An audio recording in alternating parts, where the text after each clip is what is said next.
Hi, Neil here from Camberley Net, and we are at the Camberley Youth for Christ classroom, meeting room, whatever it is. Yeah. And I'm with Ollie. Hello, Ollie. Hello, Neil. How you doing? I'm very good, thank you. I'm very good. Excellent. This was an on the spur of the moment interview. Yes, yeah, it was. Yeah. I had no idea it was going to happen. You had no idea. I literally got an email today. It was like, "Oh, do you fancy making a video?" I'm like, "Yeah, go for it. Why not?" Yeah, excellent. The only person is producer Jack. He's the only person who knows that this was going to happen today. So, yeah. But anyway, so what I'd like to do is I'd like to talk to you about what you do. Mm-hmm.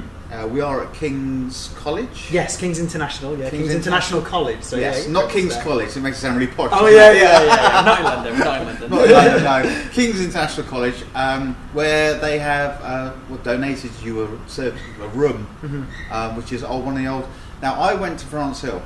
Now, those of you who don't know, King's College was actually called France Hill many happy years ago, and we're in the sixth form block. Yes. And this is one of the old sixth form. I was just walking around reminiscing actually. Oh, that's why I used to do English last week. Yeah. So, but I want to talk to you about what you do. You run a youth project within the school, and not just within the school. Yeah, no, we work in 3 other schools, including King's International. Okay, around Camberley? Yeah, around Camberley. Okay, I'll go for Collingwood. Yes, Collingwood. Yeah, we're at Collingwood. Thomas Scout. Yeah. The other one's a bit further afield. It's not. Is it near Woking? Towards there. Bishop David Brown? No. I don't know where else. Okay, Gordon's Oh. School. Yeah, Gordon's School. So. Okay, it's more West End.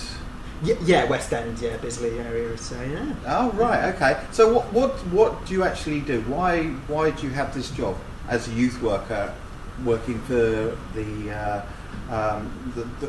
place you do, the Camberley Youth of Christ? Yes, yeah. It's a bit of a mouthful. It is Christ, isn't it? Yeah, well, it used to be CYFC, but then we had a rebrand, and I guess this is part of like why we exist, because it's always good to. Before I go into what we do, it's always good to know, the why behind what we do. And the reason why we exist is that we have a bit of a tagline, and we're about seeing young people's lives changed by Jesus, hence the name. That's why when the rebrand happened, that we're not CYFC anymore, that we're Camberley Youth for Christ, because every time we say that, we say what we're about, we say our mission and that type of thing. So if you wanted to write down what our actual mission statement is, so we've got the tagline. Our mission statement is oh gosh, I've forgotten it now. You want to read it? No, I've got it. I can do this. We bring the good news relevantly to young people in and around Camberley. Whew. Okay, that's the one. So bringing the good news. Yeah. Like for us, if we're asking the question, if we're to bring the good news, then what does to bring mean? Well, that means to go. It means to go out of our churches. It's to go out of our church buildings and to be where young people is. And if we ask the question, where do young people spend most of their time? Yes, they're online, but actually they spend most of their waking time at school. And so we were very blessed that our organisation started. We've been going for about 20 years. And our focus was let's have a little look at the schools and try and work with them. And so we work in the local secondary schools and that type of thing. So I guess let me explain a little bit more about what we do. So we run Christian unions, so we support local Christian people in the schools. We run lunch clubs where we get to meet young people. We run a lunch club here called Oasis. And the idea is that maybe young people who might be struggling or just want a bit of a bit of fun time, they come to our classroom at King's International on a Friday lunch, and there's a pool table in the room, and we've got table football. We've got a few youth workers that hang around as well, trying to support the young people, build relationships, that type of thing. And then we also do detached youth work. And detached youth work, when I first heard it, I was like, what the heck is that? And then when someone explained to me, I understood it. And what it is it's detached from a program. So there's no this is what we're going to be doing, this is the agenda. It's actually, we're only going to meet young people where they're at and just have a chat with them and just see how they're doing. And that. Do you know what? I'm glad you said that. I know a youth worker. Hello, Maggie. And basically, she was always saying about she does this detached work. I'm like, well, what is detached youth work? I've just learned something there. Yeah. So detached from a program. That's how I think that's how it's explained. I don't know. I might have got that wrong, but you're going to get an email now. That was wrong. So we do detached youth work, and then we provide educational input as well. Through the RS lessons, so religious studies lessons. So we might lead a lesson about who is Jesus, We did a lesson on eschatology, which is like life after death, which comes up in like GCSE and RE. Yeah. And I guess because we're a Christian organisation, we bring the Christian kind of point of view to maybe answering a question that might be discussed in the curriculum. There's a lot of arguments. I'm not saying like shouting arguments, but a lot of like, talking and discussing and debating about the church, the Bible, and everything else, and even just life in general, isn't there? There's an awful lot of just talking, and I think sometimes that's what people want. They just want to sit there, they just want to chat about it. I mean, LGBT is obviously very, very up there at the moment. Obviously, do you come into contact with that sort of thing as well? Yeah, we do. Like we don't want to discriminate or anything like that, and we support all young people regardless of their gender identity, regardless of who they think they are. We love young people for being young people, and we believe that each young person is valuable, their life has purpose, their life has meaning, and that type of stuff as well. Part of the work that we also do as well, which is an area of our work which is really growing, is our pastoral support. So we meet with young people one-to-one in schools, and we have 4 different kind of services that we provide. So we have the mentoring, which is one-to-one, where a young person will be asked questions, and they might have something that they're particularly struggling with, and the mentor will try and maybe help them to see how they can maybe overcome some of those barriers that they're struggling with. So that's kind of like the mentoring. And then we do something called active listening, which is a little bit like mentoring, but active listening is having an adult there who's just there to listen to a young person who might be going through something really tough at the moment. And then we also do an anger management course, so we coach young people through anger issues and that type of thing. And that's a 6-week program that we do there. And then finally we do like group courses normally about 6 to 8 young people, and that's normally about building self-esteem and that type of thing as well. So I was doing the calculations for this year, and we've nearly doubled the amount that we did last year, and we were kind of talking about this, and like how, if you look at mental health issues with young people and how they're growing, and how our CAMS service and our other NHS service that try to provide, but they're all struggling, support, aren't they? Yeah, really? they are struggling, and this is where we come in. That we pick on those who might not be able to get to CAMS because maybe their mental health isn't classed as high because they haven't self-harmed yet, or something like that. So we pick up on like early intervention and that type of thing, and try and provide support. So you want to? It's like being proactive.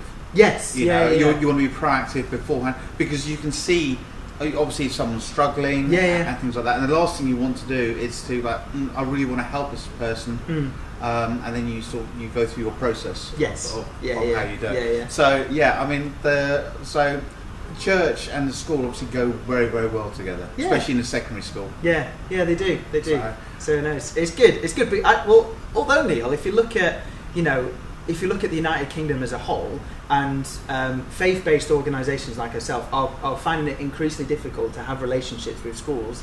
If you look at some of the stuff that's happened with, what's the words, like, not Bible bashing, but like proselytizing, I think that's the word, or making extreme religion people out of young people. Like there was the case with the girls, the cults and things like that. Cults, and that type of thing. And so like schools are becoming more less open for faith-based organisations. But we're so blessed that we do have these relationships with these schools, and they trust our work. And everything that we do, we don't try and push, we don't try and preach.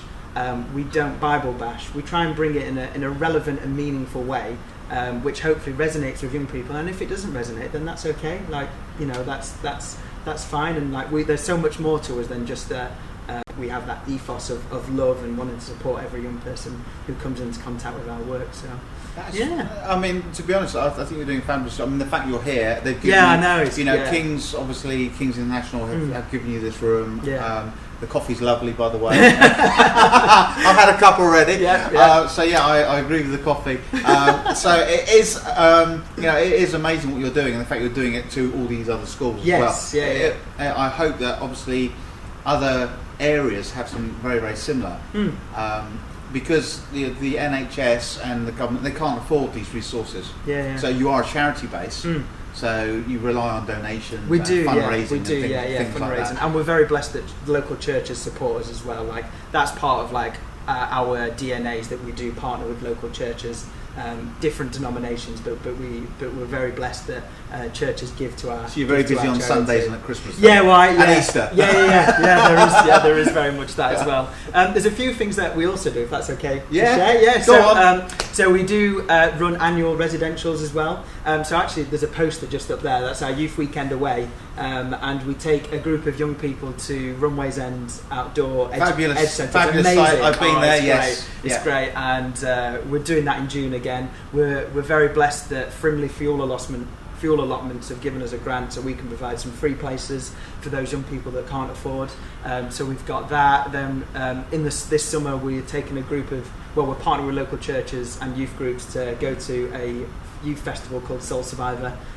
We were talking about this. We were talking about it because when I was growing up, many years ago, I used to get to, we need to go to Greenbelt or something like that, and you know it's sort of like okay, but it's nice to see these things are still going. And they're going strong. Like, actually, I'm saying that Soul Survivor is actually finishing. This is their last one. They've been going for like 27 years, and this is their last festival. Okay. But there are other festivals in the UK who do like the type of thing that Soul Survivor are doing. It's basically 5 days camping with like dance venues, sport venues. There is like coffee shops. It's like amazing. Well, it sounds like an ideal holiday camp, actually. It is like that. But then it has that Christian kind of element to it as well. Yeah. Like there's times of worship, there's teaching, there's ministry time and that type of thing as well. And it's always a highlight of my summer, because I used to go when I was a teenager, and to take young people there is such a privilege. I am married. I'm going to change the subject a bit now. You're married. I am so married.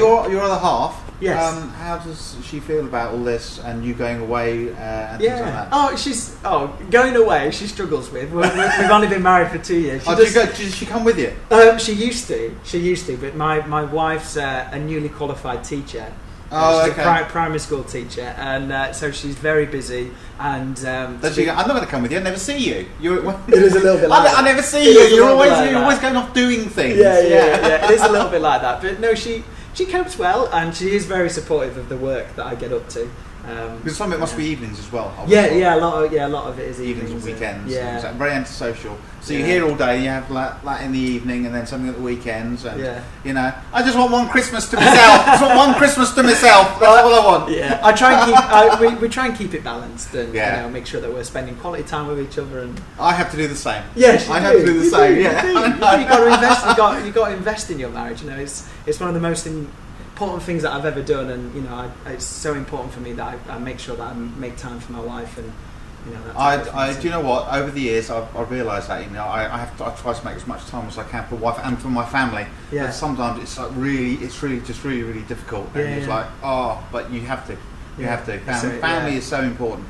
And just finally, because we need to go, because Jack is going to be like.